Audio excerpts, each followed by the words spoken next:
Abstract.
Okay.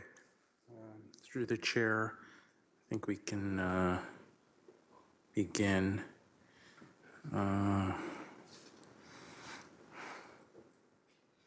Just give me a moment.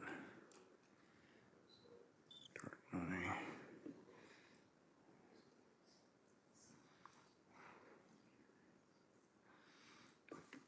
Okay, yeah, we can begin now. Okay, we'll call the meeting to order. We'll start off with a roll call. Robert? Donna? Here. Mel? Here. And myself, Dale. Sebastian, if he comes. Okay. Nick is home with Yes. the kids with sick, so we excuse Nick. Are there any members of the committee that have a conflict of interest with any application today? Seeing none. And we also need to ratify the minutes of the last meeting. Is there a mover? Mel, and a seconder, Donna? All in favor? Opposed, if any? Seeing none, motion's carried. The first application is scheduled for 1:15. Is that right? That's correct. We can wait till then.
Through the chair, it's 1:15. I don't know if you want. If you want, we'll proceed to the first application. It's A25198, 126 Auburn Road, Auburn Avenue, sorry, Hamilton. Agent is D. Taylor and owner is G. Trombetta.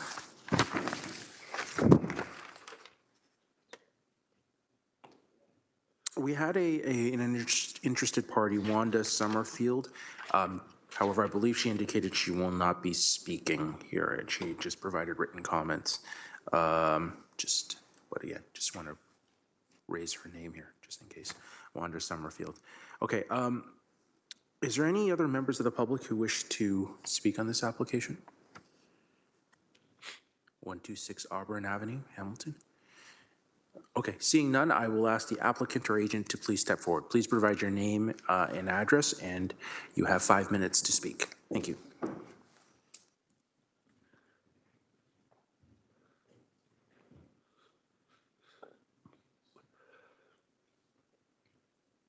Good afternoon, I'm Derek Taylor, the agent for the current docket. This is Joe Trombetta, he is the homeowner. Welcome to our meeting. Did you have a chance to read the comments that were posted? I did, yes. Okay, and do you have any questions or concerns? Nope, no, I don't. Okay, does the committee have any questions? Just a question on the legal survey that was done. There is a line running from one corner to the other corner, and it's not identified on the drawing. What is it? I believe it's a hydro easement. It's not a lot divider, but it's It's a hydro easement? or it is a former easement. I'm not 100% sure what that line represents, but it's not pertaining to the actual property size. Well, if it's a hydro easement cutting right through the middle of the property, I don't believe it is. well, It was a prior assumption that I made. I can't speak confidently as to what that line is right here. But the surveyor has not brought that to our attention, nor when we applied for the severance back in March, it was not brought up as an issue of concern, so. well, it's there.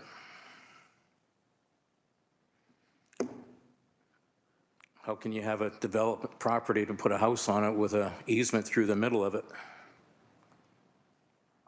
It'd have to be confirmed that it is in fact an easement. We've gone through with land development in the city, where, they're preparing our draft agreement right now. The R plan is with the land registry being registered, deposited as we speak. It's gone through the city staff. It has not been raised as a concern to this date.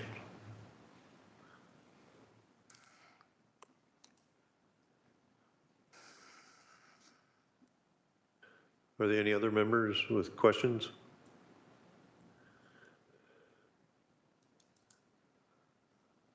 there a motion?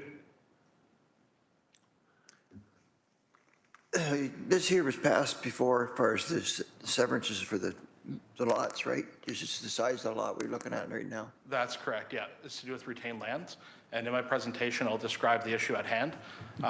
But prior to our knowledge, basically when Joe purchased the property, it was our knowledge that it was to the builder's lot line fence. Then upon fulfilling conditions from the approval in March, it was discovered in the survey that there is an abandoned laneway in the back rear of the property that was never developed from 1912. So what we're asking for is relief on that condition, because it took our lot size from 279 down to 264.7. We're only looking at that. I know what Bob's looking at there. The severance shows something going right across, catty-corner across that lot. If we dealt with it before and that's been passed, I'll make a motion to approve the application. Okay, motion made by Mel. Is there a seconder? Donna? All in favor? Opposed? Seeing none, motion carried, application approved. Thank you very much. Thank you. That's it.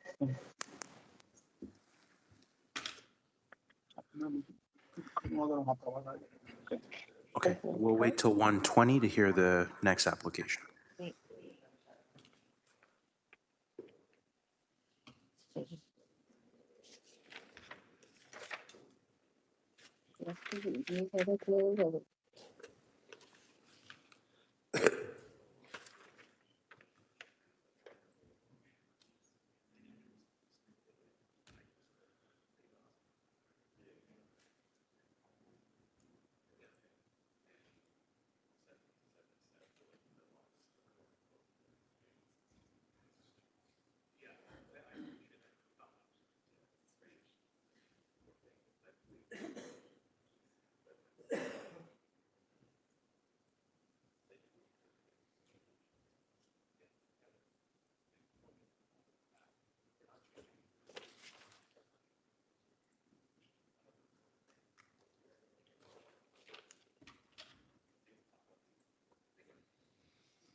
Okay, next we have a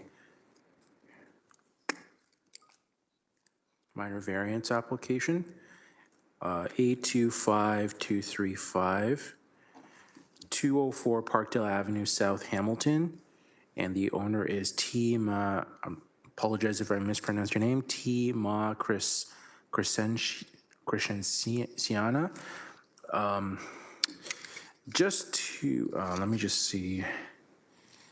Okay. Are there any members of the public who wish to speak on this application? Okay, please come forward. Please provide your name and address, and you have 5 minutes to speak. And after you speak, please fill out an interested party form. It's just behind you, and then just leave it there on the table. Thanks. Hey, good afternoon. My name is Pierre Roy, 1264 King Street East. I just wanted to briefly speak in support of the application. Garages are a very standard residential accessory structure that people seek to add in their properties. I just wanted to note that there's a couple things on the notice that raise a couple concerns. I believe the applicant never applied for side yard setback variances, but they were added on the notice. Going from 1.2 to 1, since it's a garage, an area devoted exclusively to parking, there is, so for the GFA under 18 square meters, areas devoted to, in general, GFA, areas devoted to parking aren't counted. So the structure has no GFA, so they don't need a variance to do 1 meter side yard setbacks, but that's on the notice. It's semantics, but no one raised concerns about it, but if someone did, then you'd be having a discussion about it. So they're allowed to do 1 meter anyway. But the other concern was just the setback from the street lot line. It's unfortunate they have to be here just for that minor nuance. You'll notice the other lot beside it has a garage directly on the street line. That's very common in the older areas of the city. I understand staff may have that for maneuvering space. I don't know. It wastes more space in the lot to have a driveway going to a garage in the back, but that's what they're here for, and I'm certainly in support of that. I noticed staff requested a tree protection plan. I think it would be unfair to subject the applicant to a tree protection plan. There's 2 trees adjacent to the lot that look like they're on municipal property, and the city has standard details for tree protection for municipal trees, but to subject the applicant to a $1,500 cost to have an arborist or a landscape architect prepare a tree protection plan for city-owned trees, it seems a little bit out of scope of the application because they wouldn't be subject to that requirement if they weren't here asking for the setback from the street line, right? So they wouldn't have to do a tree protection plan if it weren't for that variance. So I think it's in favor of the applicant and the public good to waive that requirement to ensure that they preserve or protect the municipal trees in the standard process. I mean, they're outside of the scope of the construction regardless. But yeah, I just wanted to note support for that application briefly. Yeah, just right there. And sorry, what was your address again? Sorry. 1264 King Street East. Okay.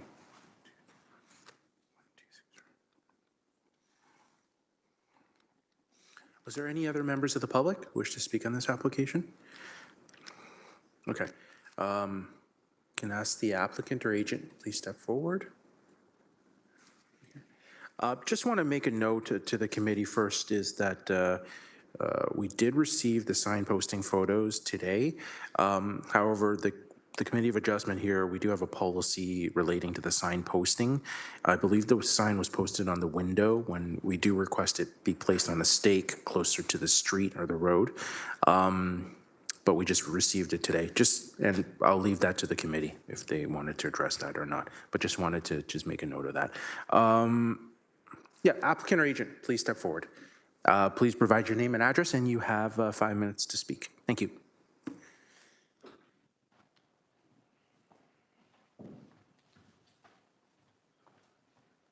Hi, my name is Maria Crescenciana Tentado. I'm the homeowner. I am Edward Calma. I just helping her to build the garage. Okay. Just pull the mic down a little bit closer to you. I'm just hoping to have an appeal to have a little variance for you guys approve a 16 by 14 garage, and we just need to make it a little bit 14 by 20. Committee, have any questions or concerns? The condition number 1 with the tree protection plan, was that your wishes to try and have that taken out, or you want to leave that in? The tree will not be taken out. It will be still there. A little closer to the mic, please. The tree will not be taken out. Yeah. Okay. Committee, questions?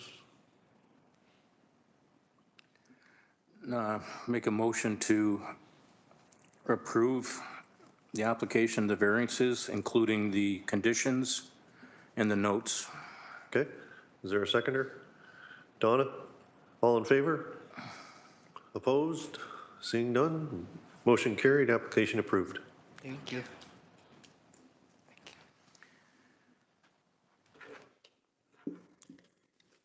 And just through the chair, before we proceed, just was notified by their Committee of Adjustment member, Sebastian, he is actually not going to attend. I think he did previously note, I may not have made a note of that, but he is not going to be attending today. Okay. However, we do have quorum, so we can continue. Next, we have a minor variance application, A25053, 25 West Avenue, Stony Creek. Applicant is C. Hudson, owners L and A Tittarelli.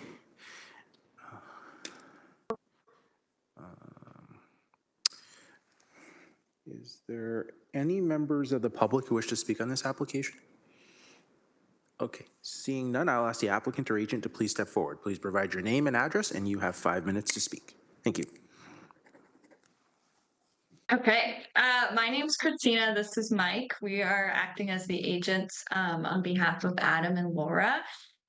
We are asking for a variance for a side yard setback of 0.9 meters instead of 1.25 meters.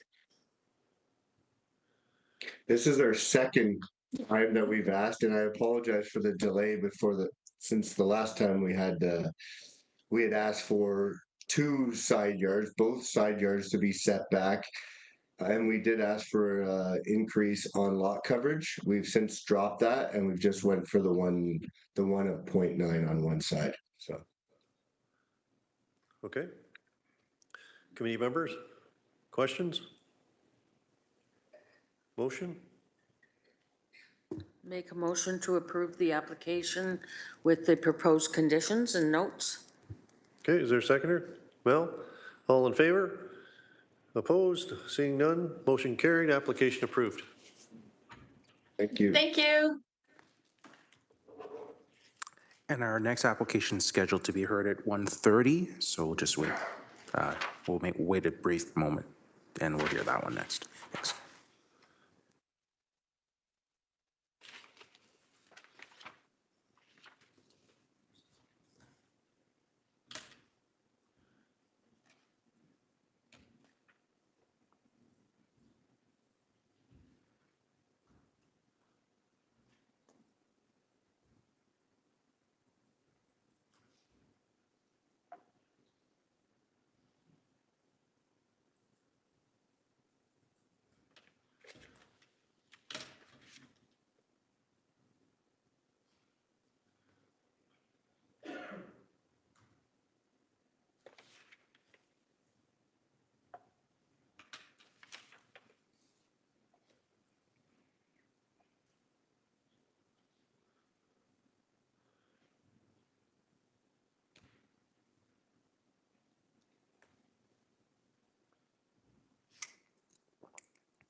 Okay,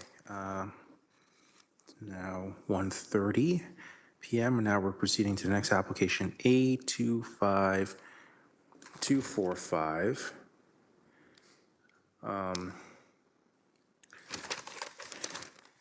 98 James Street South, Hamilton.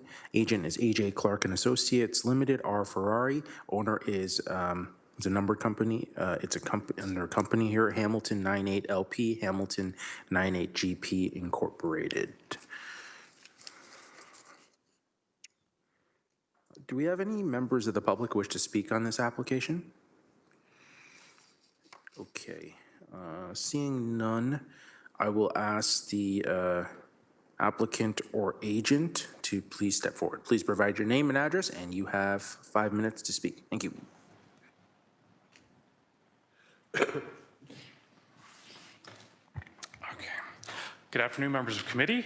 For the record, my name is Ryan Ferrari. I'm a registered professional planner with AJ Clark & Associates. Our office is located at 25 Main Street East, just over there.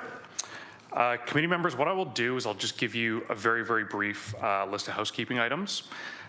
Staff originally released their report last week. We're seeking 8 variances. Planning staff supported all 8 variances, and you'll see in the original comments, transportation staff did not support 2 of the variances. On December the 9th, transportation staff issued an addendum to their comments. They have no comments, no concerns. What that means is staff are supportive of all the 8 variances that we're requesting today. The second note that I want to point out to the committee, again, another housekeeping item, Metrolinx originally commented with 2 conditions on the application. We've since spoke to Metrolinx, and they've also issued an addendum letter to remove those conditions. So in summary, what I'll be asking this committee to do is to approve all 8 variances with the 1 amendment from zoning staff, which we're in agreement with, and remove conditions number 1 and 2, and keep condition number 3. So really briefly, committee, really important project. This property's bounced around through different property owners. Now we're in a position to advance a site plan application with new property owners and finally get this building built. The variances that we are asking for today have been facilitated through the site plan process. So they have been vetted by staff, urban design, forestry, et cetera, et cetera. These variances are needed to facilitate the building design, which is why we're asking for them. I did submit a presentation to the committee, but I don't think it's necessary. What I will say is if the committee does have any questions or comments, I'm more than happy to answer them. But those are my requests for committee, and if staff need to corroborate what I said, that would be great too. So thank you. Okay, thank you. Committee have any questions?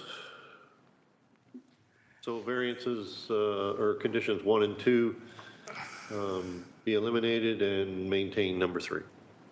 And as well, zoning staff had just a minor comment amending variance. I believe variance number 2. Correct, just amending it slightly. It's just a wording. It doesn't change the variance. So given that, and the fact that the site plan has been reviewed meticulously from the city, make a motion to approve the variances with the 1 amended. Eliminate condition 1 and 2, because it's been covered, and the applicable notes, and a motion to go forward.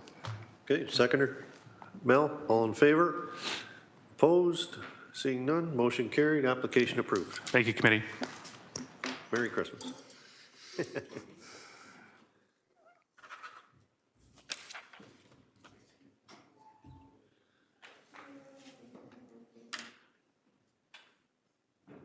We'll wait till 1:35 to hear the next application.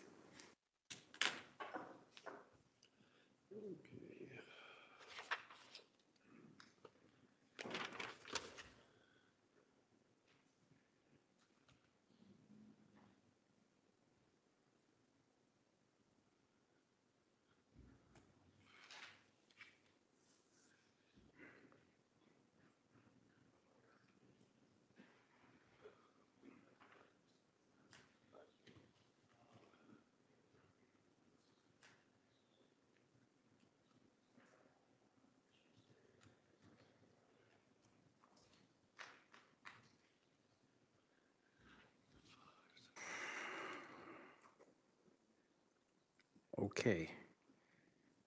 It's now 1:35 p.m. We're now going to proceed. It is a consent application B25082, 12 Freeman Place, Hamilton. Agent is Bruce Trail Conservancy. Owner is C. Bauman, and the purchaser is Bruce Trail Conservancy. Is there any members of the public who wish to speak on this application? Okay, seeing none, I will ask the applicant or agent to please step forward. Please provide your name and address, and you have 5 minutes to speak. Thank you.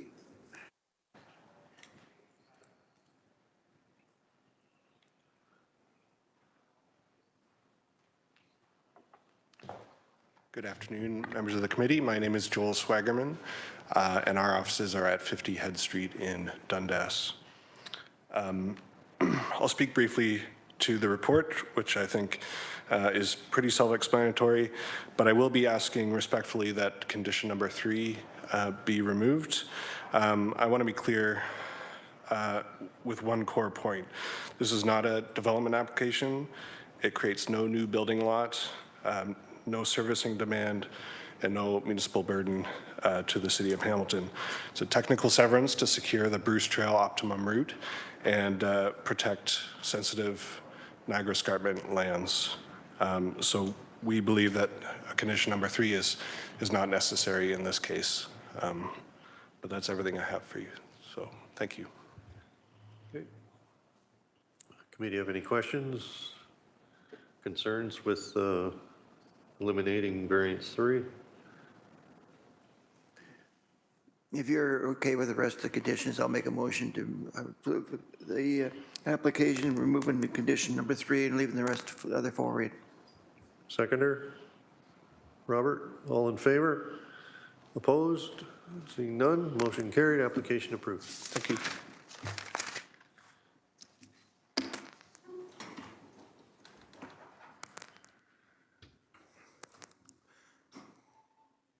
And the next application is scheduled for 1:40 p.m. So we'll wait till then. Thanks.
Okay, through the chair, it is now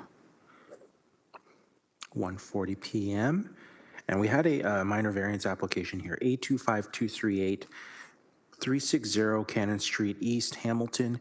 Agent, Better Neighborhoods Incorporated, D. Romanco. Owners are J. Hand and E. Wilkinson. And and the committee may be aware of this, the applicant tabled the application prior to the hearing. So again, if there's any members of the public that are here, just to let you know that the application was tabled. If you are interested in this application. You should fill out an interested party form here if you're here in person. If you're on WebEx, if you need, you can contact staff at cofa@hamilton.ca. And then if there's any updates in terms of when the application comes back to the Committee of Adjustment, we will let you know. We will wait till 1:45 p.m. to hear the next application. Thanks.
Okay. Next, so it's now 1:45 p.m. Next application is A25240, 460 Cannon Street, East Hamilton. Owners, it's apologize if I mispronounce your name, J. Stipicianos and M. Stipicianos. Are there any members of the public who wish to speak on this application? Okay. Seeing none, I'll ask the applicant or agent, please step forward. Please provide your name and address, and you have 5 minutes to speak. Thank you.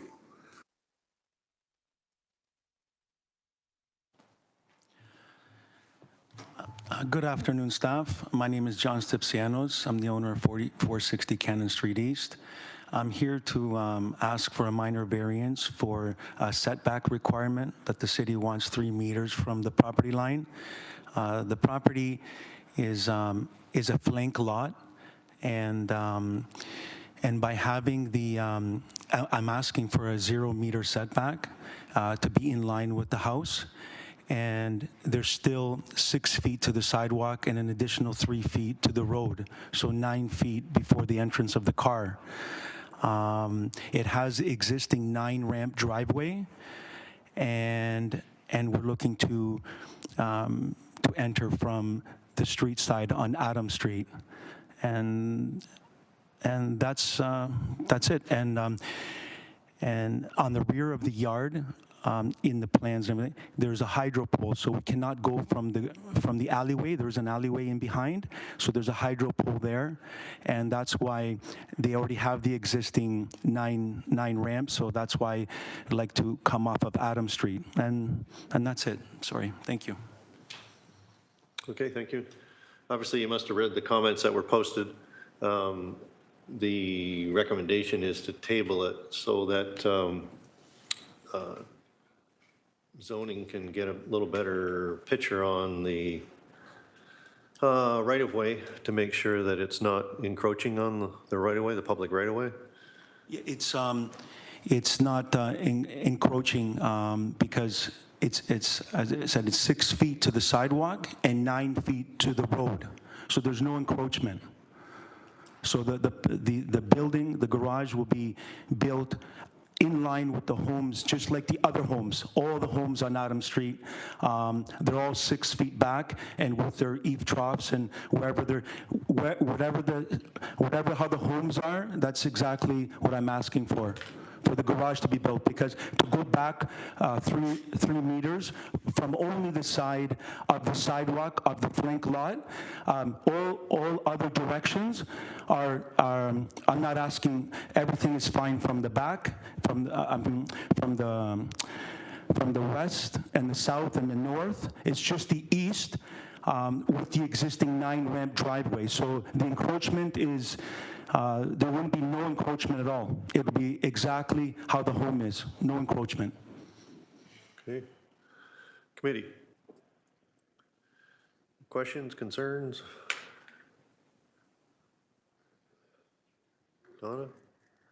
Maybe staff can kind of elaborate on that. It says that you want to further investigate things. Could you elaborate on that? Sure. David Bonaventura, Planning Technician, West Development Team.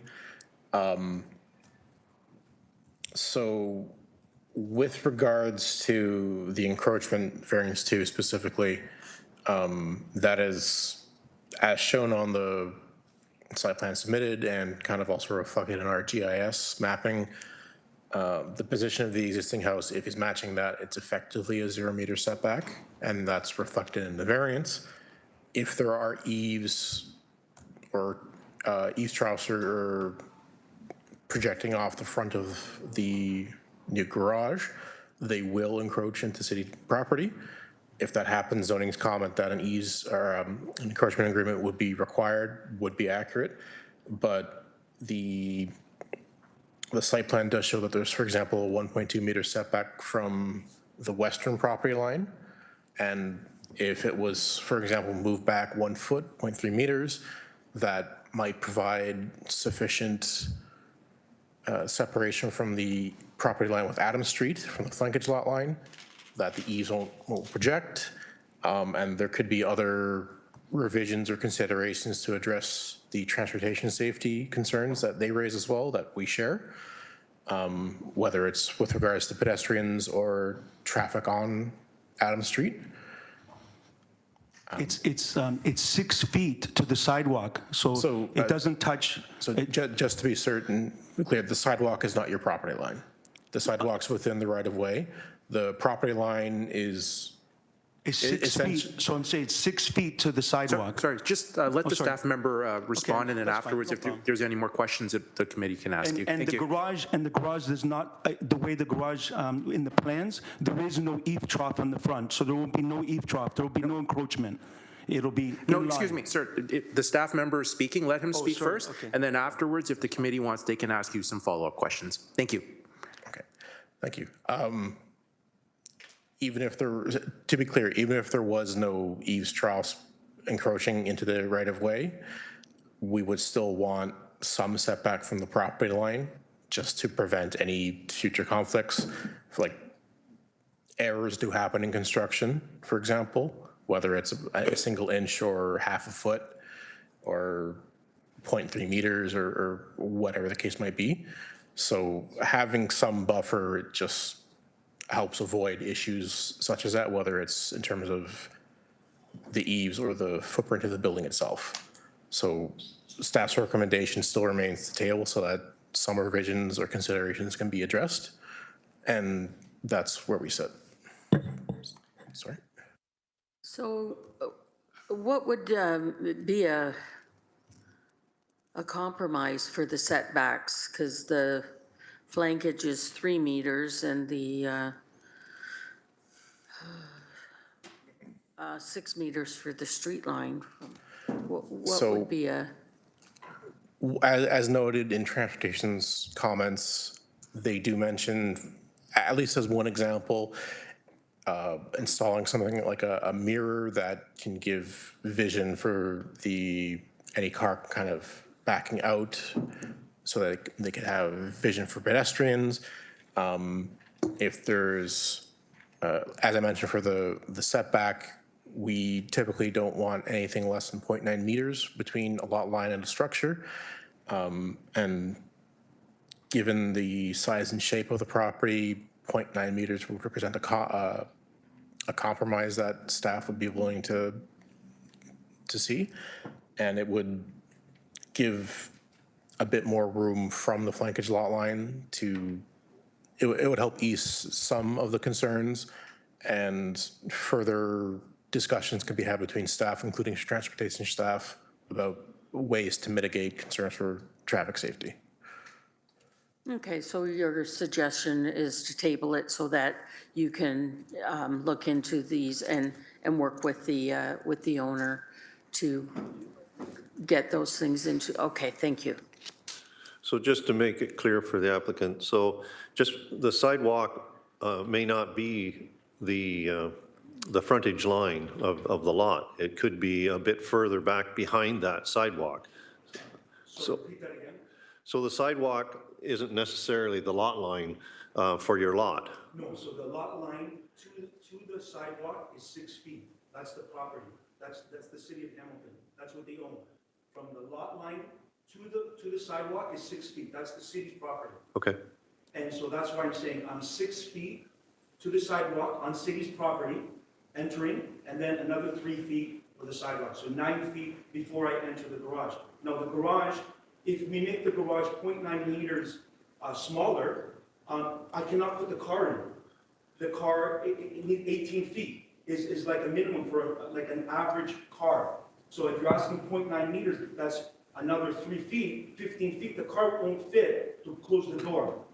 So then I cannot make a double garage. So just to be clear, we're not talking about shrinking the garage. My suggestion was to push the garage itself a little further to the west towards the property line. You mean take on the west side where I have the correct, the 1 point. Yeah, so you're set back from that property. Closer to the west side, you're saying? Yes, So take that 0.9 meters that you want to go in to take it on the back side. Yeah, so it would effectively just move it back 0.3 meters or 1 foot. But you're okay, then it'll move back further, the other, will be encroaching on the other side, right? Not encroaching, but that 1.2 meters that's required, we have to set back. So you're okay with that? So if the suggestion is to reduce the setback from the property line opposite Adams Street just by 1 foot. And put it on the west side? Yeah, so I'm okay with that. a little bit more space. That doesn't matter to me, I'm okay with that. As long as I get that foot, because we need that 2 feet to put the car in, yes. Absolutely. Doesn't matter. I'm just following the rules. That's why I'm asking 0 on that side, and we're okay on all the other sides, because we're asking for, what is it, 1.2 meters on the west side?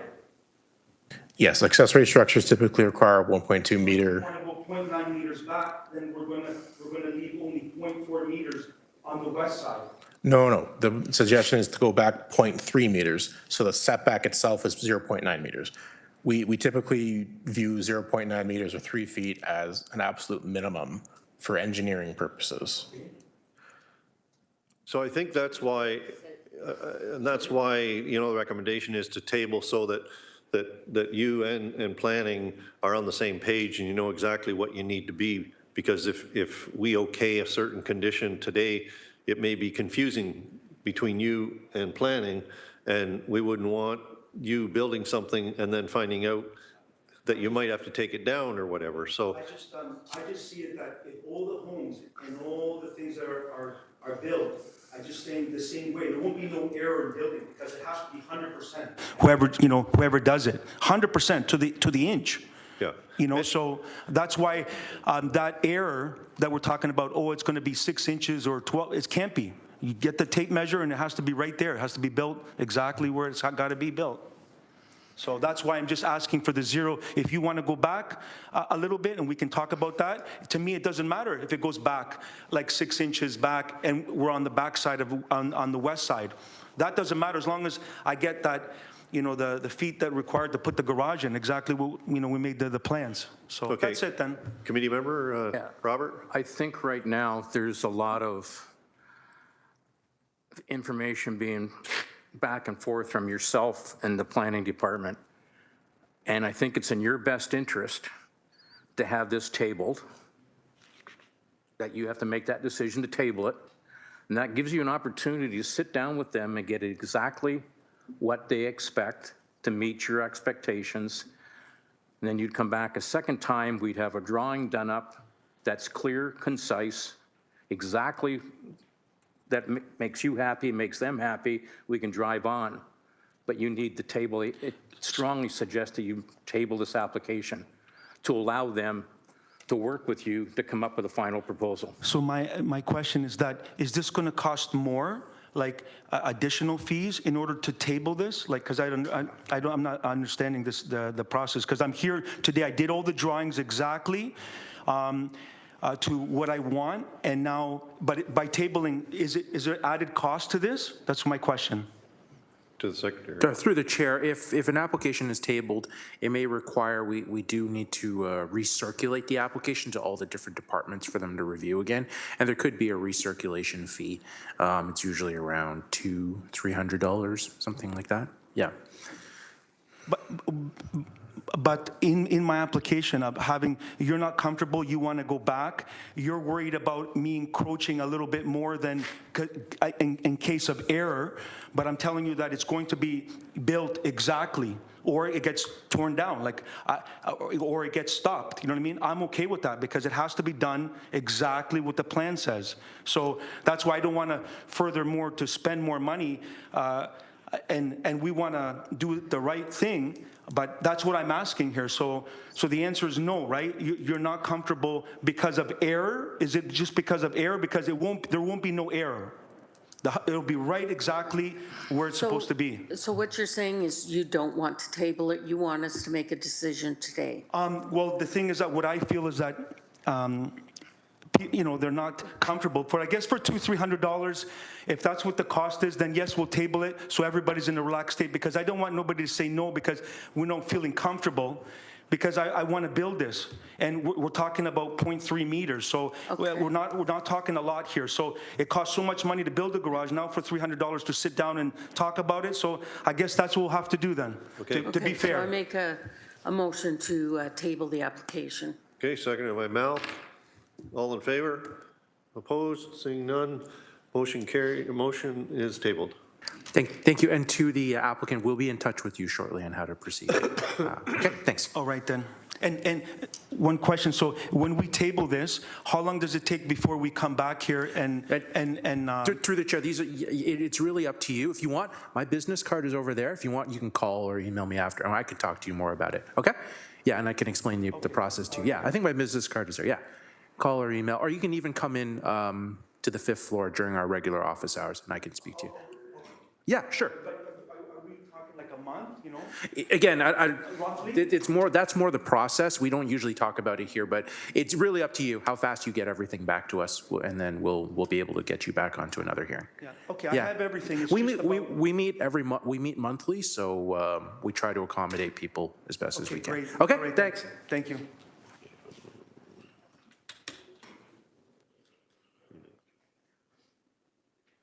Okay.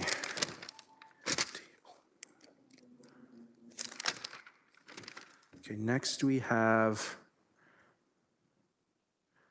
a minor variance application. A25247, 455 Cumberland Avenue, Hamilton. Agent is Tom's and McNally Design, M. Marink, and applicant is M. Davio, D. Grain, and owner is G. Violi. Is there any members of the public who wish to speak on this application? Okay, seeing none, I will ask the applicant or agent, please step forward. Please provide your name and address, and you have 5 minutes to speak. My name is Max Davia. My address is 58 Concord, Toronto, Ontario.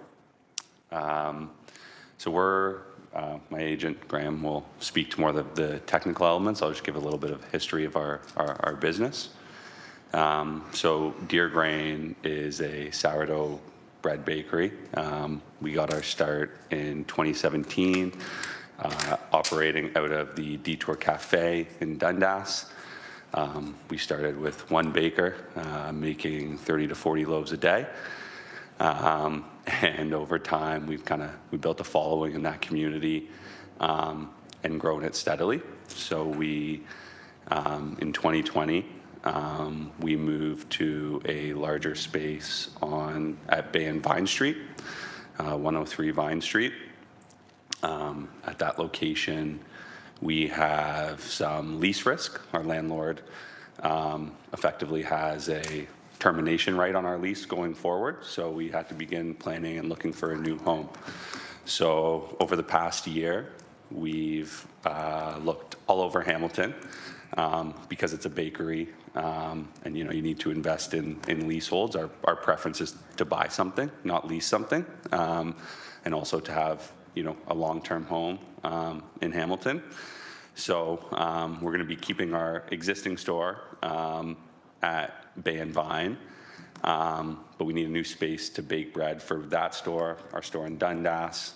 We have one store in Toronto as well, and also open up a new bake shop to the local community within that Ottawa Street kind of corridor, Gage Park area. And yeah, we've been looking for about a year. Unfortunately, we were not able to find anything. This is kind of the only viable option that came up. We had started looking west of Hamilton, north of Hamilton for cheaper locations, but over the past few years, we've built a great team of local bakers who we've trained and developed. We're a fixture of this community, and we really wanted to stay here. And that's also reflected in some of the other, business endeavors me and my partner, who is from Dundas, have. So we also own Detour Coffee, which is a specialty coffee roaster. It's based in 99 Clinton, it's based out of 99 Clinton, so a very similar community in terms of dynamics and the residential nature of it to our location in Cumberland, and we built a great relationship in that community. I've never had any, zoning or relationship issues there. And we actually moved that location from Burlington to Hamilton. So we're really trying to build the artisanal sort of, just artisanal products and, also the community feel and fabric that comes along with businesses like that in the Hamilton neighborhood. And Graham, our architect, will speak more to the technical elements of the minor variance. But, for us, this is not meant to be a high-traffic store with tons of cars coming into it. We're keeping our other locations. We're keeping our location at Bay and Vine, which is obviously a more central location that, people drive and come to. We have our location in Dundas. This is really meant for the local community in that neighborhood and those that come to Gage Park that are going to walk there day to day, bikers, things of that nature. So, see, I'm running up on my time here. I think I just kind of wanted, as I said, Graham will speak to the more technical elements of it. I just want to speak to Deer Grain, our values, our product, and just how we really want to continue, building in Hamilton and being a part of the Hamilton community. And, we're just hopeful that, that this can work as our future home.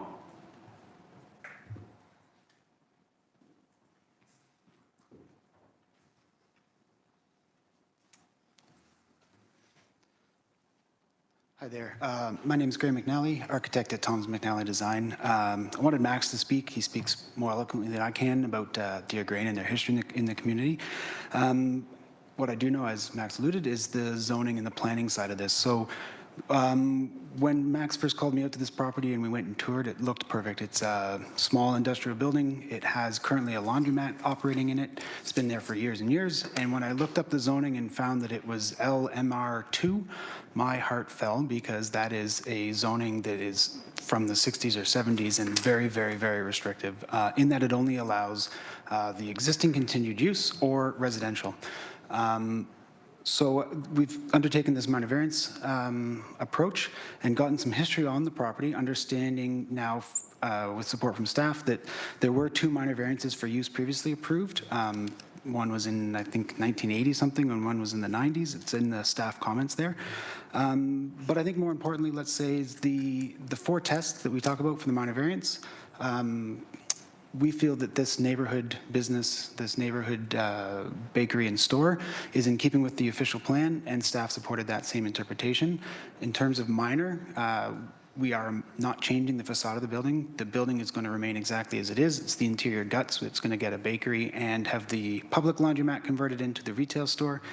In terms of desirable, there are, I believe, 12 letters from neighbors who are writing in support of this. As well, we have Norm from ECDEV representing economic development support of this proposal. And I've spoken with the ward councillor who also is in support of the proposal. So the only sticking point is the zoning, which we acknowledge. But with respect to the planning department, it's my opinion that that zoning really ought to be updated. It hasn't been changed. I don't think it's in keeping with what the city would like to see there long term. And further, if what's there has been good enough back in the 80s and the 90s for changing use under a minor variance process, I think that the same process could occur here. And I think that Deer Grain would help to build, continue to build the kind of culture that the city of Hamilton wants to encourage. And so we respectfully ask for approval.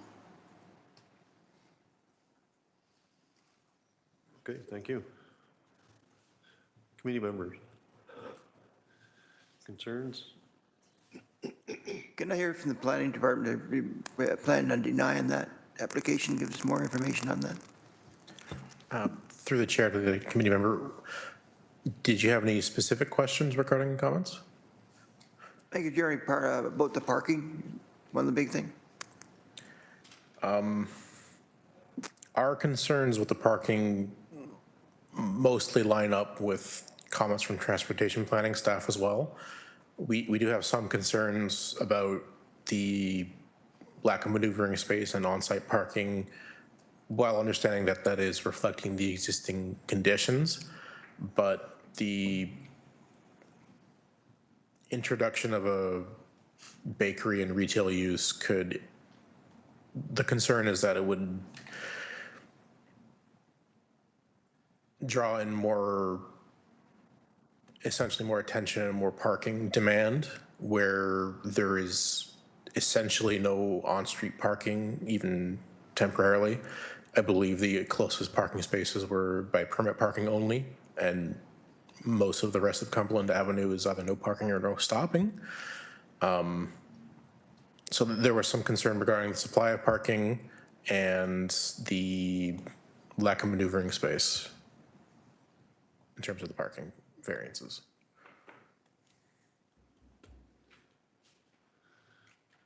I would love to respond to that if I could. Robert?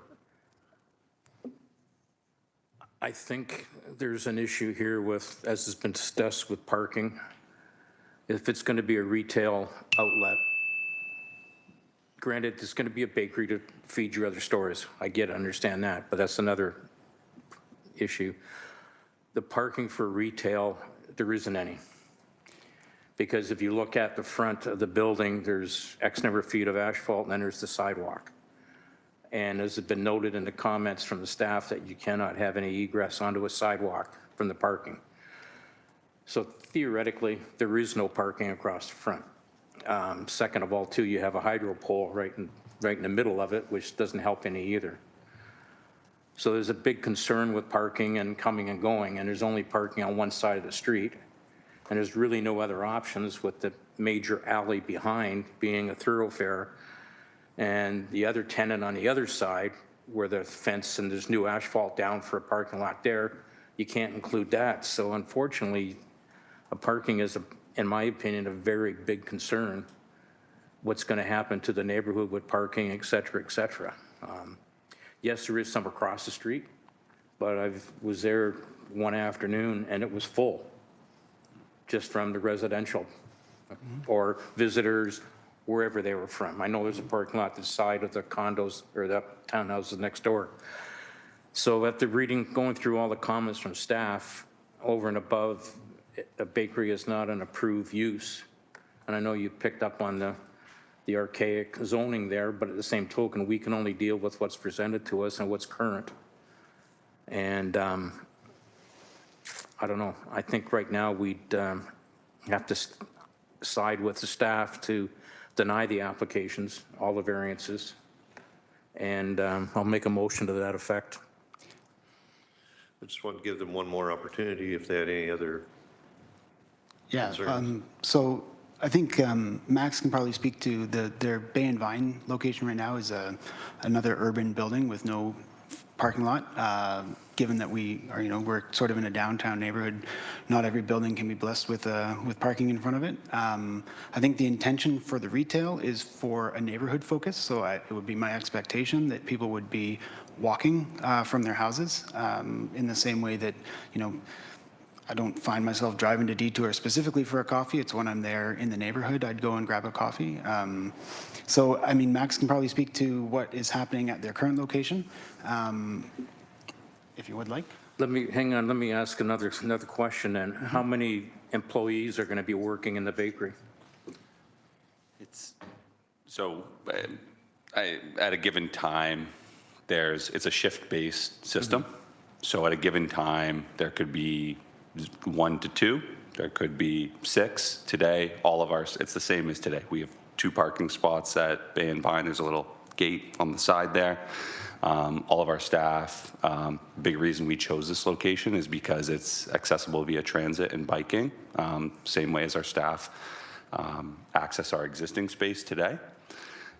In terms of customers, there is a laundromat on site, and I would say that's very analogous in terms of the ratio of people that walk to do their laundry and walk to pick up bread. So, I really don't see an additional need for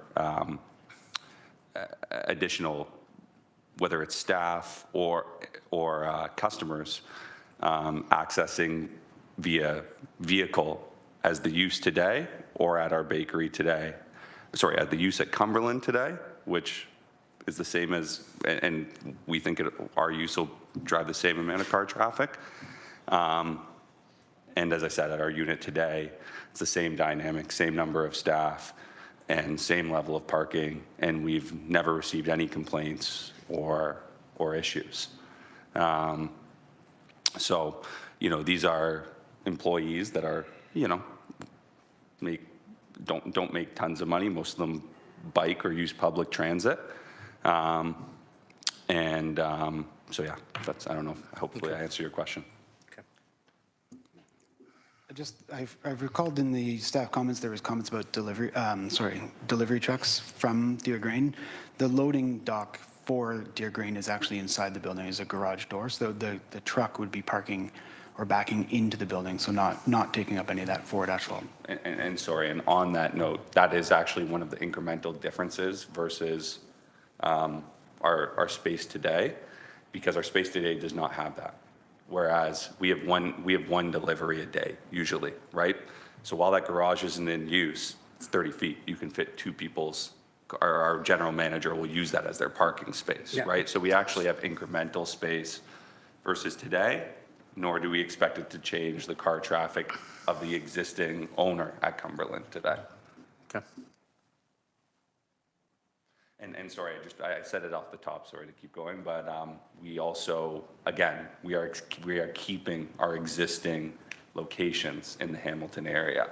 This isn't going to be a space that we direct all of our customers to. We have our central space, we have our space in Dundas. This is going to have less traffic because it will be a third space meant for walkers, bikers in the Gage Park area. Okay. Robert? You had a motion So we still have a motion on the floor or deny? to deny. Is there a second for that motion? Call again. Is there a second for that motion? Third and last time. Is there a seconder for that motion? Seeing no seconder. Motion is, Sorry, through the chair, yes. If there isn't a seconder, then the motion is defeated. I don't know if there's another motion is there another motion? out on the floor. The other options are tabling or approval.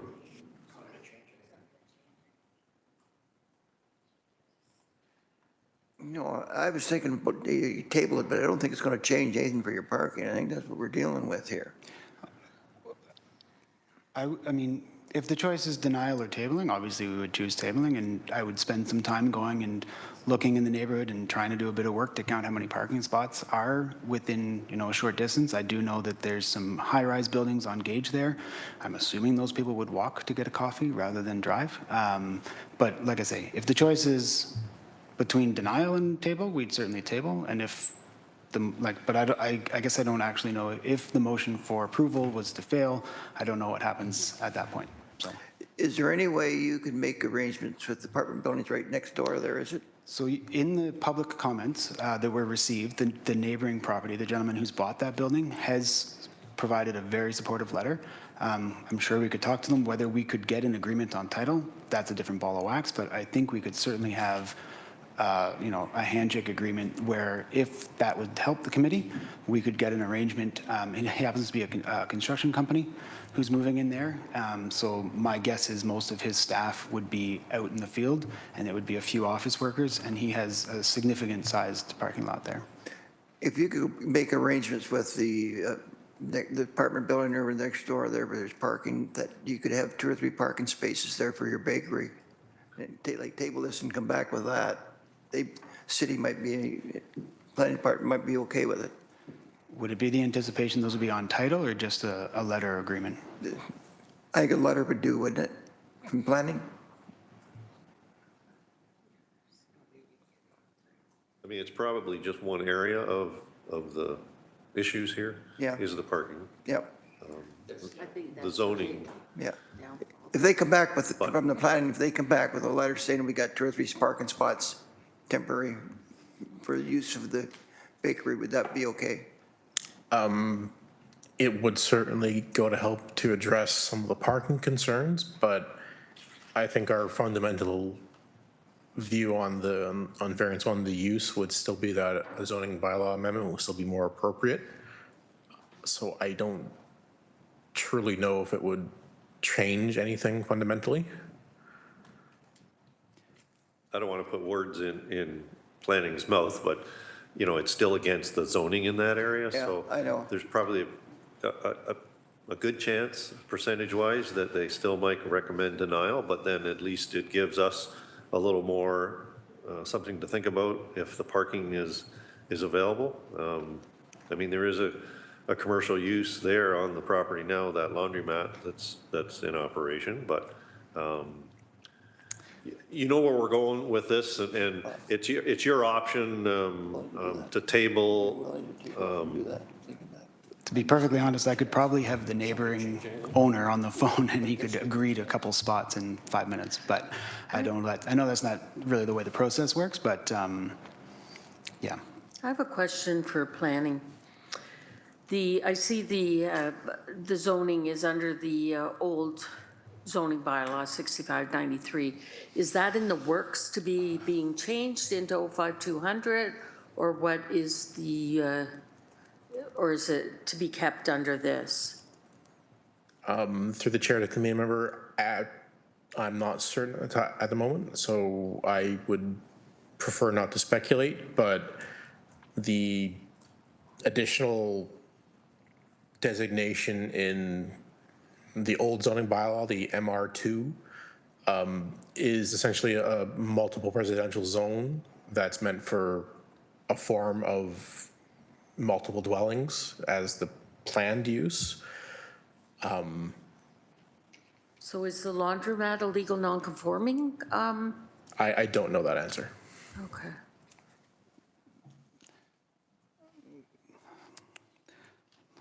So it's your call as the agent or the applicant. I just was trying to answer that question, or at least find in the notes, because We can't.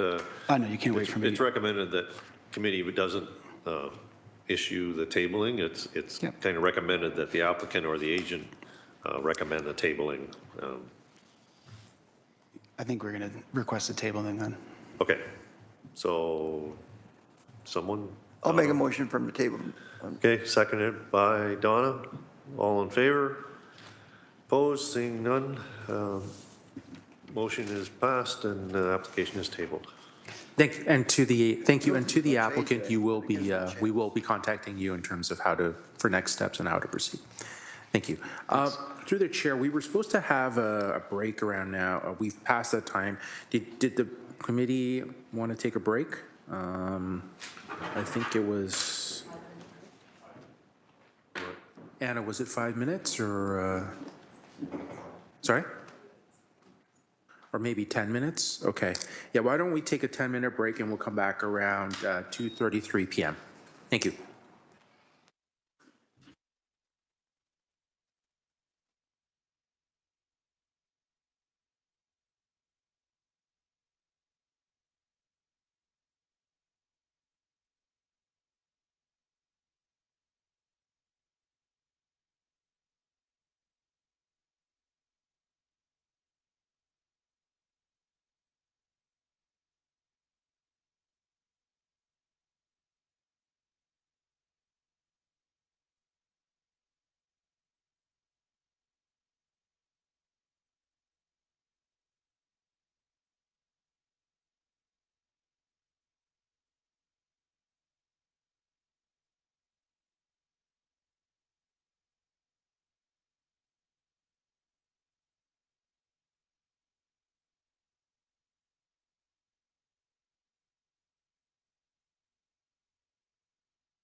Now at 2:34 PM.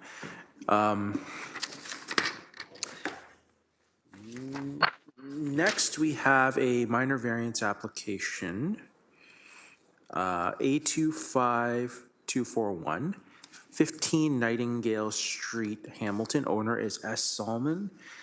Is there any members of the public who wish to speak on this application?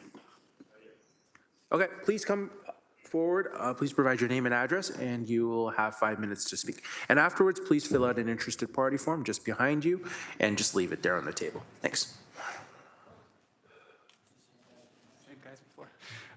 Hey all, Pierre Roy, 1264 King Street East. Just wanted to speak in support of this application. It's the first semi-detached additional dwelling unit application that I've seen in Hamilton.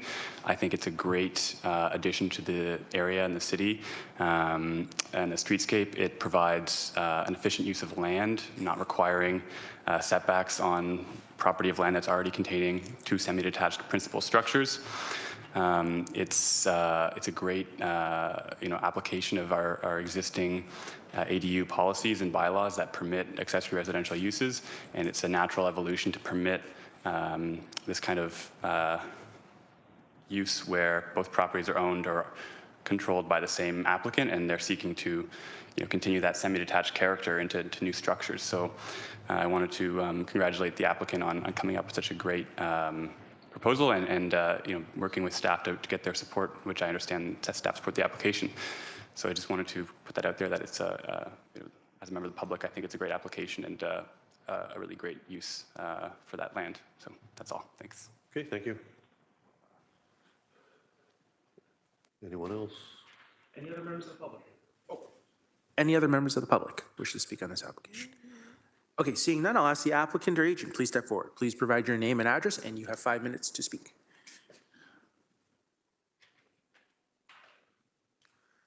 S. Solomon, are you here? Council chambers are in WebEx. Okay. Hello? Can you hear me? Yeah, you can speak. Yeah, please provide your name and address, and you have 5 minutes to speak. Hello? Yeah, we can hear you. Hello? Yes, go ahead. I can't hear. Hello? Can you hear me? Yes, we can. Okay, sorry. Good afternoon. My name is Sahar Salman. I'm the owner of 15 and 17 Nightingale Street. I'm requesting approval for a 0-meter side yard setback between the 2 proposed additional dwelling units that will be constructed as semi-detached units sharing a fire-rated party wall. The units fully comply with Hamilton zoning rules for ADU. The only variance required is the shared wall between the 2 ADUs on 2 separate lots. The city's planning staff have reviewed my proposal and confirmed their support of this variance. The design poses no negative impacts to the neighbors and contributes to the Hamilton's goal for gentle density and affordable housing. I respectfully request approval for this variance. Thank you. Thank you. Committee members have any questions or concerns on this application? Are we dealing just strictly with 15 or both 15 and 17? Through the chair, I mean, they're both separate addresses, but I believe they're related. I mean, if the committee wanted, we could handle them both together. Did you want to do that? Yeah, so I'll reference there's another minor variance application, A25242, 17 Nightingale Street, Hamilton, same owner. And again, I'll just ask again, is there any members of the public who wish to speak on this application? Okay, there isn't. Okay. Okay, so this is on both applications. Are you okay with all the notes that are there for both applications? Yes. In that case, I'll make a motion to approve both 15 Nightingale and 17 Nightingale with the conditions, or with the notes. Okay, seconded by Robert. All in favor? Opposed? Seeing none. Motion carried. Application approved. Both applications. Thank you.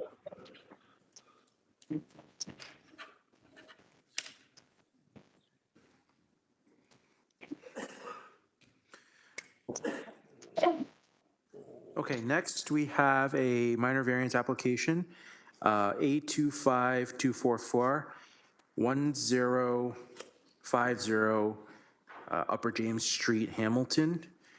Agent is Dam Esposto Architect Incorporated, A. Gomez. Applicant is Sam Esposto Architect Incorporated, S. Esposto, and the owner is P. Fidanza. Through the chair, just to let you know, development planning staff has requested to speak first on the application. Yeah, through the chair, to the committee, staff have engaged in discussions with the applicant since our comments were posted on the agenda. Since then, the applicant has provided additional information which has satisfied staff's concerns regarding the official plan policies, 4.6.7 of Chapter E, the mixed use medium density land use designation. The applicant is proposing a development above 6 stories in height, and additional criteria was reviewed. The additional provided documentation demonstrates that there is no adverse impacts attributed to the additional height. The proposal is below the height of 80% of the right-of-way width, reducing impacts on the streetscape. A rear yard setback at 24.7 meters, and a step back of the rear facade above 6 stories is also proposed. In addition, the applicant has demonstrated a range of unit types and sizes, and should the committee approve the application, staff seek to include a condition to tie the variance to the updated plans, and I've provided that to the committee. If there are any questions, let me know. Thank you. Okay, thank you. So the developer is going to have a 22-meter height building?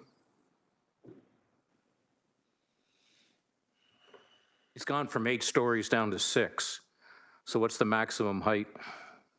Yeah, sorry, the maximum height is 8 stories, and I believe the height they're requesting is 26.5 from the 22 meters. Okay, well, hang on a minute here, then I'm a little confused, which is nothing new.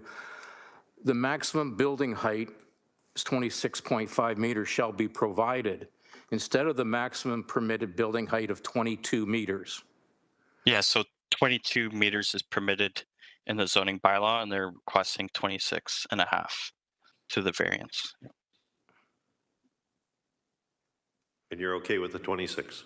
Yes, yeah. Staff is supportive of that.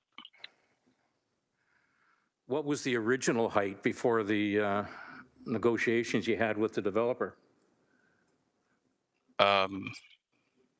Yeah, so like the bylaw, or sorry, the official plan contains policies that address. So if you want to go above 6 stories in height, there's additional criteria that needs to be reviewed. So we reviewed that additional information that the applicant has provided. The bylaw only allows up to 22 meters, so they're asking up to 26.5 meters. So they met the extra criteria that they need to go above the 6 feet, is what you're saying? Correct, yeah. Okay. 6 stories. There's 6, yeah, 6 stories, sorry. Okay, yep. So you're okay with the application now? You're changing to table it, to approve it? Correct. Staff are supportive of the Staff are application. supportive. Okay. Through the chair to the councillor, Spencer Skidmore. One thing we wanted to mention is we are requesting, with the changing of our position from a tabling to an approval, we are requesting the addition of a condition. I'm not sure if my colleague Anthony mentioned that. But essentially, I believe the condition was sent to Justin in advance.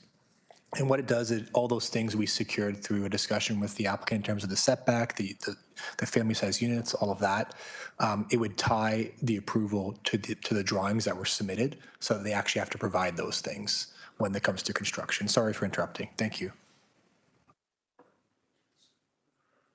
So the drawings that were included in the initial mail out to us. I'm looking at the drawing here, and it's got 30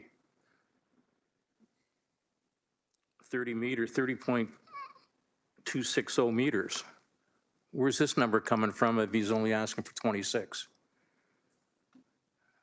So maybe we should hear from the applicant or agent as well.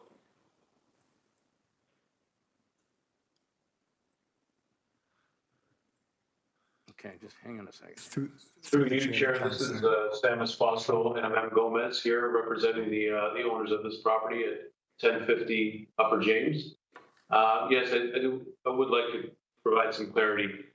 So the proposal is for an 8-story building. We've gone through the site plan application. This is one of the conditions for site plan approval is to get the minor variance. The 30-meter dimension that you're referring to is to the top of the penthouse. The penthouse does not count as part of the overall height of the building. What is in question here is the increase in height from 22 meters to 26.5 meters is what we're requesting. The drawings that were submitted with the minor variance application did not correctly adjust for the shadowing study that was included, and for the angular plane requirement. The revision that we were able to reflect on the most latest set of drawings that Anthony Mancini is referring to do meet those requirements. So we're confident that it meets all the requirements as suggested by it. Thank you.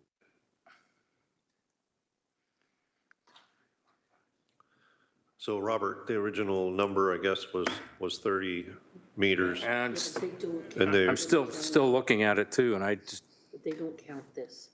it's not counting that. Look at here. It goes right up to here. So just from 8 stories to 6 stories, correct? No, that's not correct. We've always been at 8 stories. It's never been a 6-story building. It's always been an 8-story building.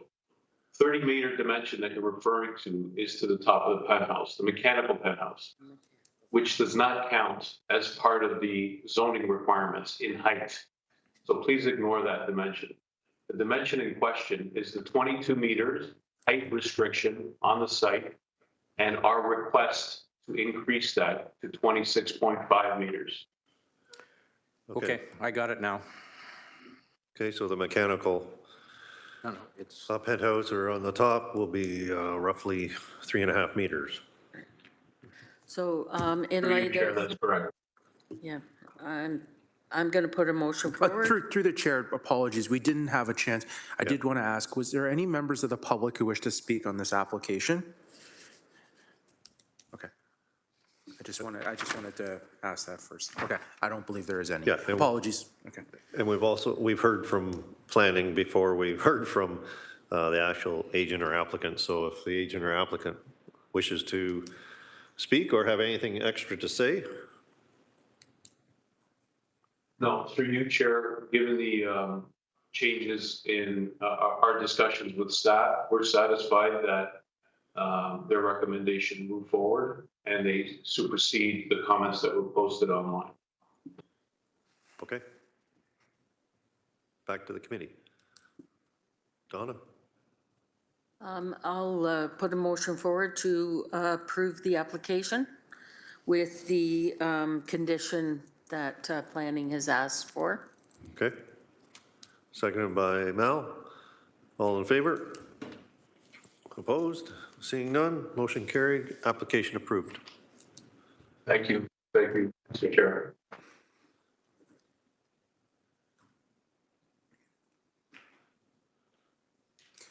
Okay, next we have a minor variance application A25239, 136 Annabelle Street, Hamilton. Applicant is T. Vinagri and owner is A. Ferreira.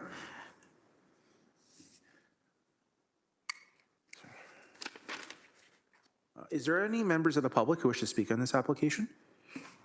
Seeing none, I'll ask the applicant or agent to please step forward. Please provide your name and address, and you have 5 minutes to speak. Thank you.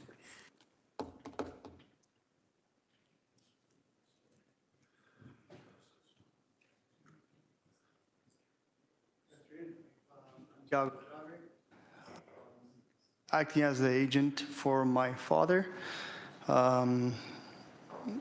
It's a pretty simple minor variance, so I don't have too much to Did say. you have a chance to read the comments that were posted online? I have not, no. Okay. They are favorable comments, but there are a couple of conditions. Yes. Did you happen to see the conditions or not? The tree protection plan? Yeah.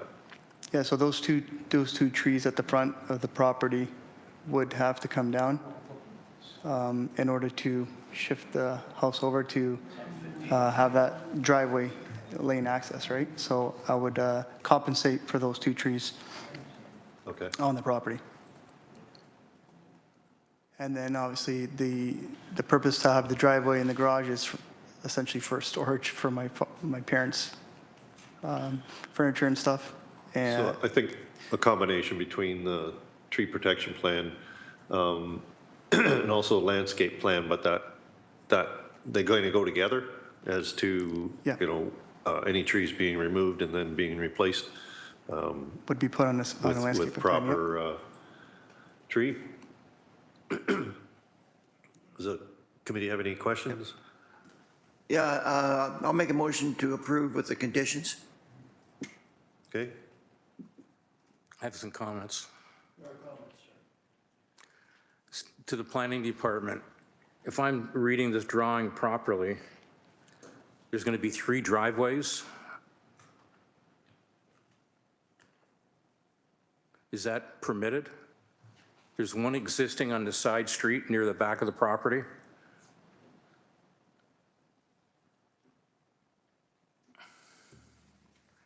Then there's a driveway, sorry, 2 driveways, and a double driveway going back to the existing garage. So through the chair, looks like I'm only seeing 2 driveways on our, on the drawings that were submitted, not a third. Yeah, sorry, there is 3. On the site plan that was submitted, you've got a double garage with a double driveway to it. You've got a single driveway to the new house.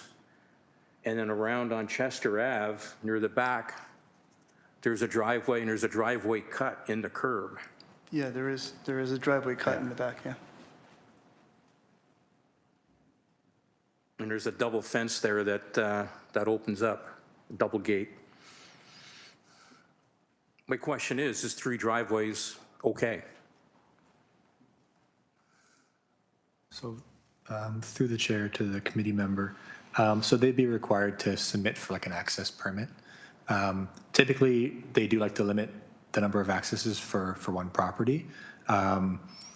That existing curb cut on the rear of the property, I don't know we would consider it a driveway because it looks like just for rear end access for like infrequent use for deliveries for maintenance. So Yeah. I don't think we would consider that a driveway per se.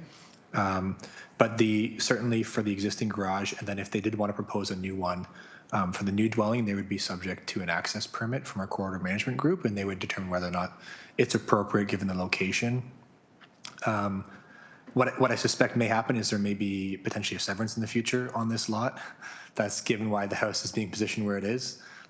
So I suspect that likely there'll be another single built to the north in the future.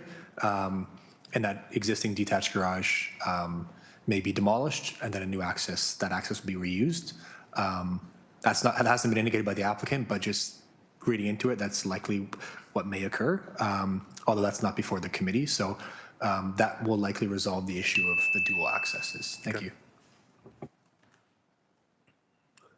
Okay. Motion stands. Seconder? Robert? All in favor? Opposed? Seeing none. Motion carried. Application approved. Thank you.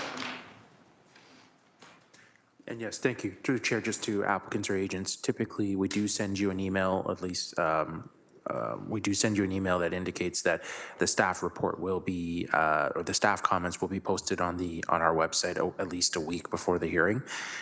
So just for future reference, that you should go to the website and check it at least a week before the hearing, and the staff comments should be there. Okay, thanks.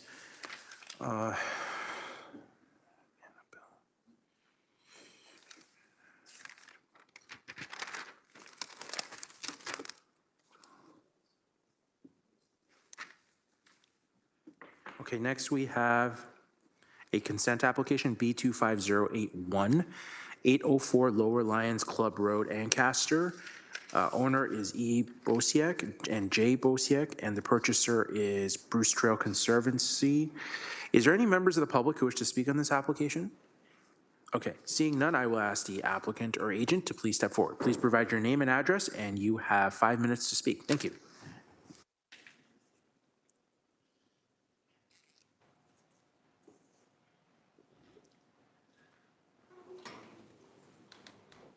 Good afternoon again. Joel Swagerman with the Bruce Trail Conservancy. Our headquarters at 50 Head Street in Dundas.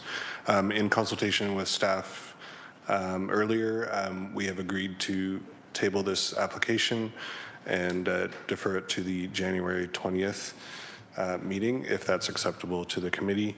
There are some comments from Natural Heritage staff. Unfortunately, they're not available to consult on those at this time. So in light of that, we're agreeing to table it until the next available opportunity. Okay, committee? Donna? I'll make a motion to table the application until the January meeting. Okay, seconded by Robert. All in favor? Opposed? Seeing none, motion carried, application tabled. Thank you.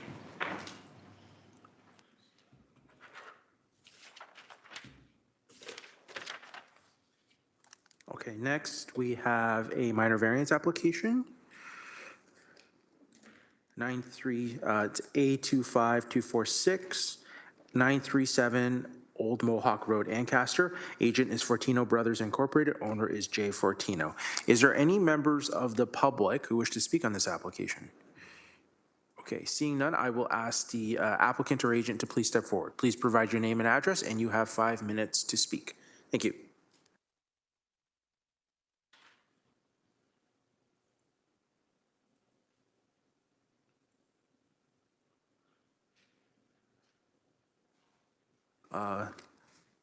Jay Fortino, are you here? Council chambers are on WebEx.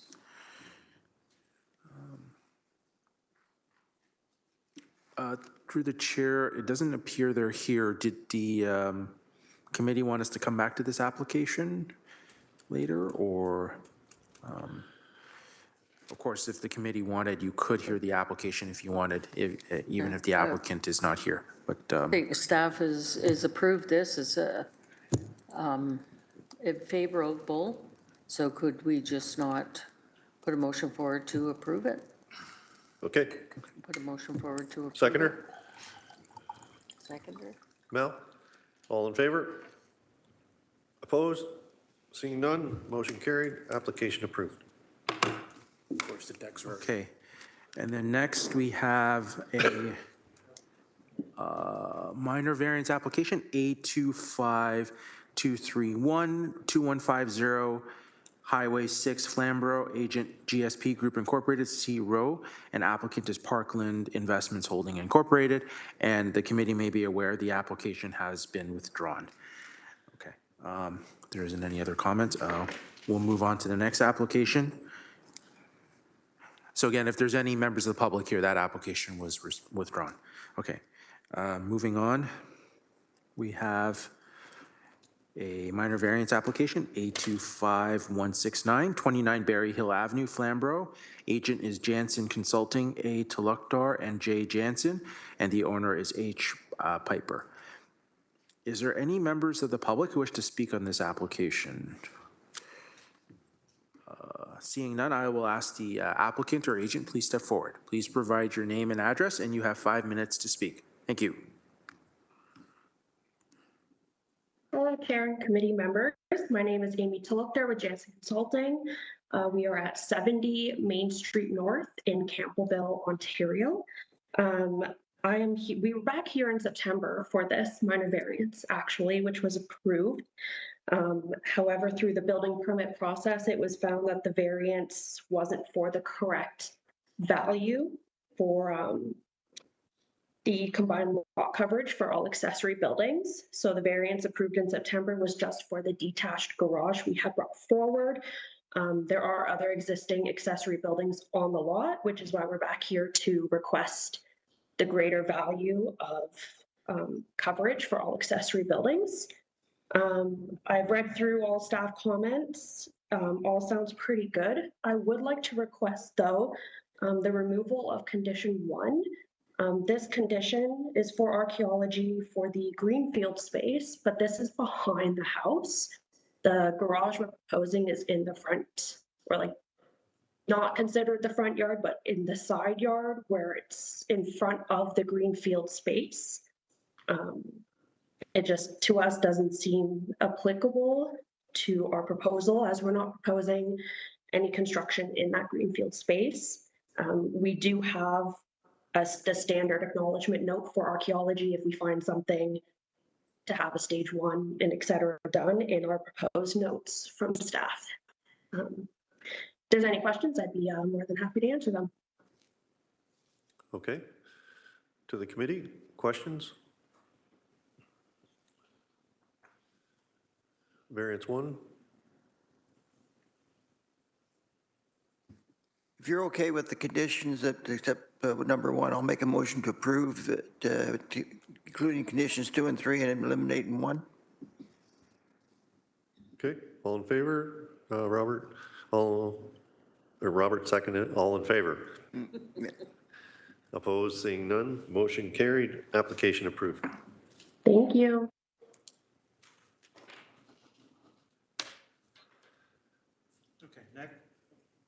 Okay, next we have a minor variance application, A25237, 87 Appalachia Trail, Flamborough. Owner is J and W McQuaid. Is there any members of the public who wish to speak on this application? Seeing none, I'll ask the applicant or agent to please step forward. Please provide your name and address, and you have 5 minutes to speak. Thank you.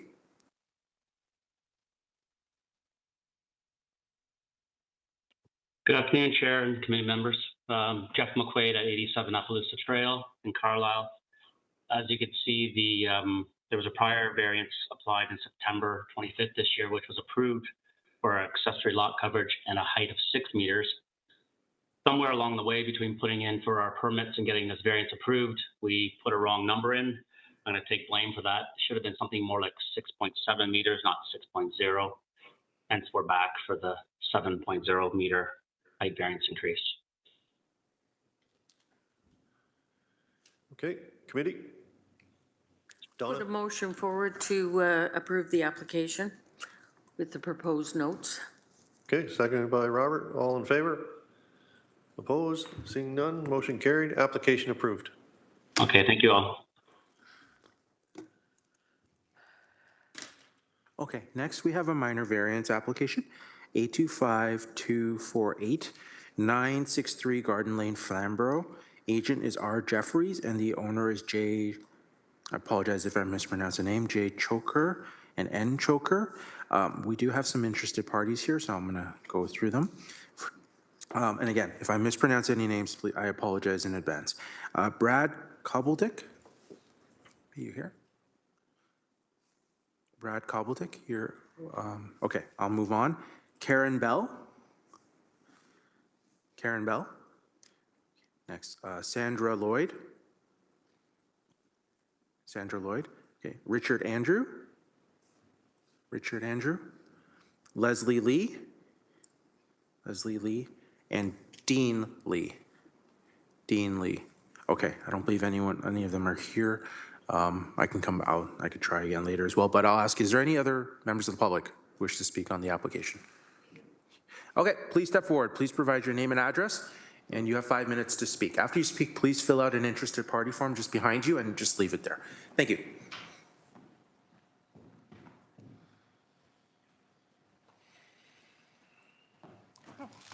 Hi there, I'm Christine Merritt, and this is Chris Romano. We live at 961 Garden Lane. We actually just moved in last week on Thursday, so it's a bit awkward for us. We haven't even met our neighbors yet. But we do have a few concerns with the proposed plans based on the documents that were made available to us. You want to go ahead? Yeah, like Christine said, we just moved in, so we haven't even had the chance to review this whole approval, but it seems like it has a big impact on our home because everything's being built but directly behind our house on 961 Garden Lane.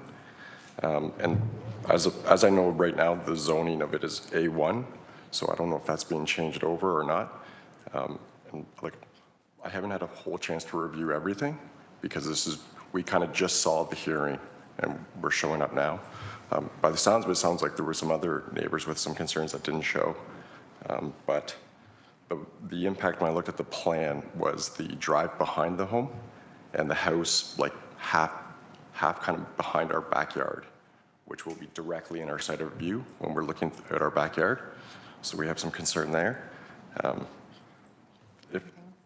We're concerned with the lighting, what impact that's going to have with the new house back there. It seems quite large, this home. I think I saw in there that the variance is higher than what they want to do, like a variance to go higher than what it is. I also see there's like a drive that's pretty close to our backyard for a turnaround. I don't know if it's going to be parking, which we do not like if that's the case. The other thing we don't know is if this does happen, like we just purchased this home, we don't know if it has an impact on our property value of, just getting this house. No idea. So like I said, we haven't had a ton of time to review this as we just moved in. But if anything, it would be nice to at least postpone this approval so that way we could review it further and have a better understanding of what it wants to be done. Okay, that's your comments? Yes. Okay, Yeah, thank you. Thank you.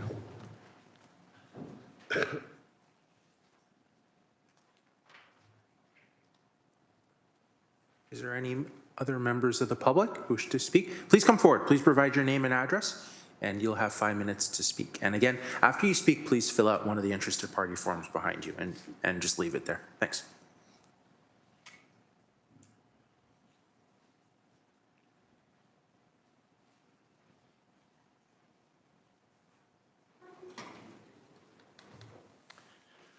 Good afternoon, members. My name is Brian McVitie, a proud retiree teacher from this great city. I live at 962 Garden Lane across from the applicant. When the applicant moved in approximately a year ago, the property was in disarray. They worked tirelessly to clean it up, and it's looking pretty good now. When I heard about the new home, I was quite excited because of the people that moved in there and what they've done to the old property. And I think it enhanced our area quite a bit. Whether it infringes on somebody's view or not, I don't know. But I'm proud to have them as a neighbor. okay. Thank you for your comments. Yeah, there's a form there to fill out. Is there any other members of the public who wish to speak?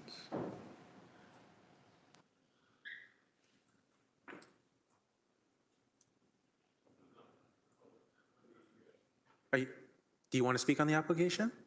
Or are you the applicant? Oh, okay. Yeah, no, I'm just asking if there's any other members of the public here. Okay, let me just go through that list again of the names, see if they're here.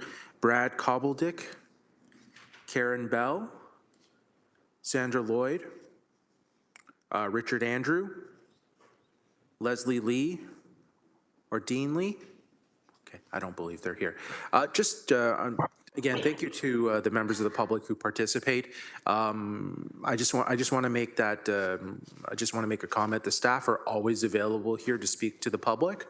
My business card is here behind the podium. If you want to take one, my contact information is on the website as well. If you want to learn more about Committee of Adjustment, about how it operates, about the applications. And I do it typically the night before this hearing. I'm available. I do keep a lookout on the phone, on the email. So please contact us if you have any questions or any comments about the C of A here of any upcoming C of A hearing. Okay, thank you. Seeing as there isn't any other residents who want or any other members of the public who wish to speak, I'll ask the applicant or agent please step forward. Please provide your name and address, and you have 5 minutes to speak. Thank you.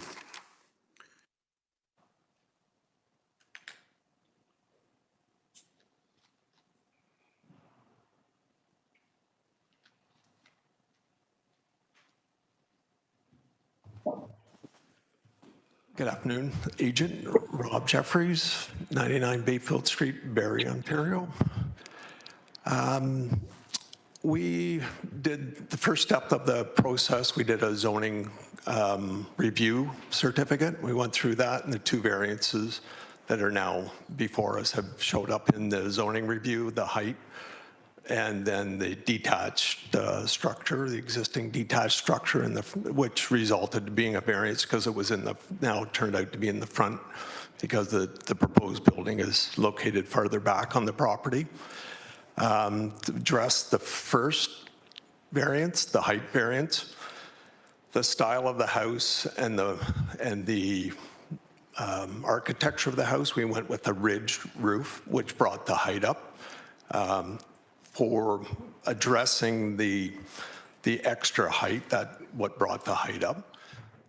If we were to reduce the roof, we would still have the same location on the property. There's no other variances, and the same style of house would still come out of it, other than lowering the roof down.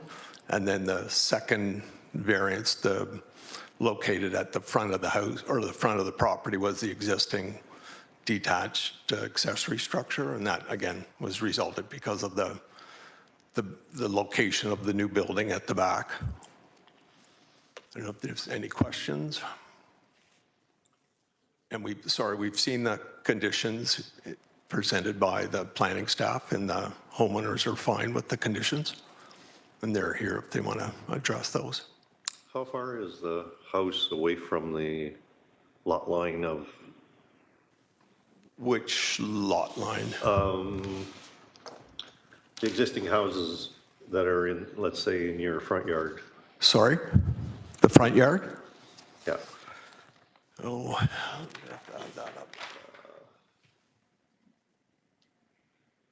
So say the one concerned citizen was 961, right? So I'm just wondering how far back the house is from. It's approximately 60 meters from the neighboring property, and then there's another, it's a total 121 meters from the front lot line at the driveway edge or the road edge to the front of the house. Right.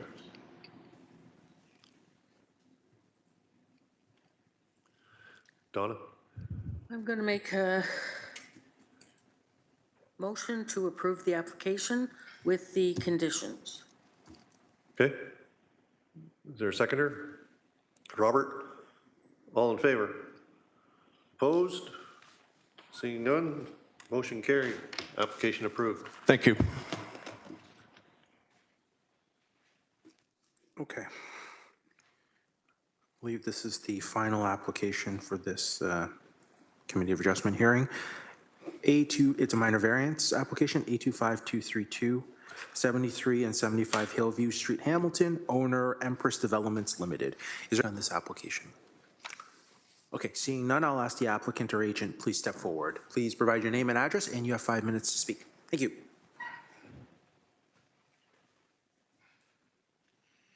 Hello again. Tiago Vinagre, 81 Crane Court in Hamilton. I'm one of the owners of the property. Just completing one of the conditions of the severance was the minor variance. I've read some of the public's comments of me being the landlord of these properties and making some negative comments of the homes. My intent here is to provide a new home for either McMaster students or other people to live in, and this area is a very older area of Hamilton, so I'm just trying to uplift the area of the properties that I own. Okay. Committee have any questions? Is there a motion? Donna? Make a motion to approve the applications with any conditions. I don't think there is any, or notes. Okay, seconded by Mal. All in favor? Opposed? Seeing none, motion carried. Application approved. Thank you very much. Have a good day. Okay. And next, it's the chair and staff announcements. I don't know if the chair had an announcement. I do want to let the committee know that we, at yesterday's council meeting, a new Committee of Adjustment member has been appointed. Yes. Hope I'm not mispronouncing her name. Janet Ribaud. She's been appointed, and staff will be in touch with her shortly. We'll be doing some orientation and training with her. We'll see if she's going to be ready for the January 2026 Committee of Adjustment hearing. Yeah. Through the chair, I am not, I did not have her biography. I will, let me reach out to clerks and check on that. Yeah, I will check on that, actually. Okay. And the meeting that you wanted to have in January? Oh, yes. We'll be in touch with you. Yeah, there is a separate meeting we wanted to have with you. It's just about a public engagement kind of project that the Will it be online or? I believe it would be, yeah. I think it will be. Let me follow up with we have a team that's working on that. I'll speak to them. Actually, Spencer may know. Spencer, is it going to be virtual, that meeting we're going to have with the? So through the chair, I'm not on that team. I'm part of that project, but not that team, working on the C of A project. But I'm sure though, if virtual is the preference, I'm sure they would work with you guys to work whatever accommodates your schedule best. They would be flexible, I'm sure. Good. Okay. Yeah, just for anyone here, I'm just referencing, it's a city project that's being worked on related to kind of public engagement. And we're working on something related to Committee of Adjustment. And we just want to get some input from the committee members relating to that. Sorry? I believe most likely it'll be in January. Yeah. We'll send you an email for another further email on that. There wasn't anything else. I don't know if there's a motion. So whether it's a web meeting or in person, probably be a web meeting, I'm sure I'll get a question, or you may have the question put to you. Will be reimbursed for that meeting, or? That's a good question. Yeah, typically you would be for a training type session. Let me look into that. Yeah, that's a good question. Yep. Let me look into that and get back to you. Is that okay? Is our January meeting before that meeting? I remember I gave you a few dates. It was, let me see, Bloomberg. Yeah, there was 2 dates that we proposed to you. It was 21, 22. Yeah, January 20th and January 21st, yes. We do have a meeting, a Committee of Adjustment meeting on January 20th, so I believe it would most likely be January 21st. Okay. Yeah. Yes, I do recall that, so maybe we may proceed possibly without you here. Yeah. Meeting on the 20th. What was the other date? 21st. The 21st, the day after. Mm-hmm. Yes. Is there any way of working that in on the 20th or not? Depends on how many applications. Well, through the chair, as you may be aware, we're transitioning to day meetings in the new year. So I don't know if, I just don't know what time we'll get done. Yeah, there's no idea how long that meeting will. Okay. Yes. Okay. Mm-hmm. Okay. If there wasn't anything All right, else. is there any other questions or concerns? If not, a motion for adjournment. Mel, seconded by Donna, all in favor? Opposed, seeing none, motion carried. Meeting adjourned. Thank you. So through the chair, we're adjourned at 3:18 p.m. And the next Committee of Adjustment hearing is January 20th, 2026. And as I earlier mentioned, in the new year, we're going to be transitioning to starting in the morning.